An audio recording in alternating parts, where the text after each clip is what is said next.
71 সালে উনি 18 বছরের একজন স্টুডেন্ট ছিলেন, একজন ছাত্র ছিলেন, এইচএসসি ছাত্র।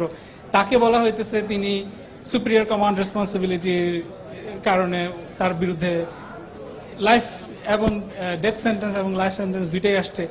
এটা খুবই হতাশাজনক যে 18 বছরের একজন ছেলের বিরুদ্ধে। তিনি তখন এইচএসসির স্টুডেন্ট ছিলেন, গ্রামের বাড়িতে থাকতেন, পড়াশোনা করতেন, অথচ তাকে বলা হইতেছে তিনি আলবদরের কমান্ডার ছিলেন এবং তার বিরুদ্ধে মানে যত মিথ্যা অভিযোগ আছে সব আইনে হাজির করা হয়েছে। এবং মানে আমরা কোর্টে যখন যে সময়টা ট্রায়াল চলছে সেই সময় দেখলাম যে জাজরা প্রসিকিউটরদেরকে তিরস্কার করতেছেন যে তোমরা এসব কি নিয়ে আসছো, এসব সাবস্ট্যান্ডার্ড জিনিস, এসব দিয়ে প্রমাণিত করা যাবে না। অথচ রায়ের ব্যাপারে এসে দেখতেছি পুরো জিনিসটা উল্টায় গেল। রায় আসলো মানে ট্রায়ালে কি আসলো দেখলাম আমরা, আর রায়টা দেখলাম অন্যরকম। এটা খুবই হতাশাজনক। এটা পুরাই পলিটিক্যালি মোটিভেটেড রায় আমাদের। Thank you.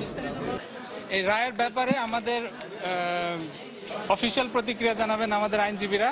আমি ব্যক্তিগতভাবে আমি বলতে চাই যে আমরা আজকে পুরোপুরি ন্যায় বিচার বঞ্চিত হয়েছি। পুরোপুরি রাজনৈতিক প্রতিহিংসামূলক একটা রায় এটা।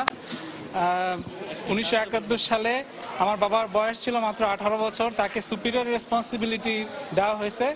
তাকে বলা হচ্ছে যে বৃহত্তম ময়মনসিংহের আলবদরের হাই কমান্ডের চিফ অর্গানাইজার ছিলেন, 18 বছরের একজন যুবক। আমরা কোনো মতেই এই ধরনের অ্যালিগেশন বিশ্বাস করি না এবং আমরা মনে করি সম্পূর্ণ রাজনৈতিক প্রতিহিংসামূলক রায় এটা। আমার বাবা মুক্তিযুদ্ধের সময় এইচএসসির ছাত্র ছিলেন, 18 বছর বয়সের। মুক্তিযুদ্ধের সময় উনি তার বাড়িতে অবস্থান করছেন, লেখাপড়া করছেন, এইচএসসির ছাত্র ছিলেন। আমরা এই সরকারের প্রতিহিংসার শিকার। আমি উচ্চ আদালতে আপিলে যাব আমরা। যে 1978 সালে উনি বাংলাদেশ ইসলামী ছাত্র শিবিরের সভাপতি ছিলেন না, ইসলামী ছাত্র সংঘের কোন সভাপতি ছিলেন না উনি কখনো। আপনাদের আইনজীবীরা তো এই বক্তব্যগুলো আদালতে দিয়েছেন, জি, কিন্তু তারা সেখানে কোর্ট বলছে যে তারা প্রমাণ করতে ব্যর্থ হয়েছে যে উনি সেই সময়।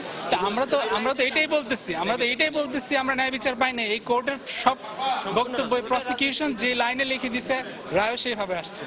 আপনাকে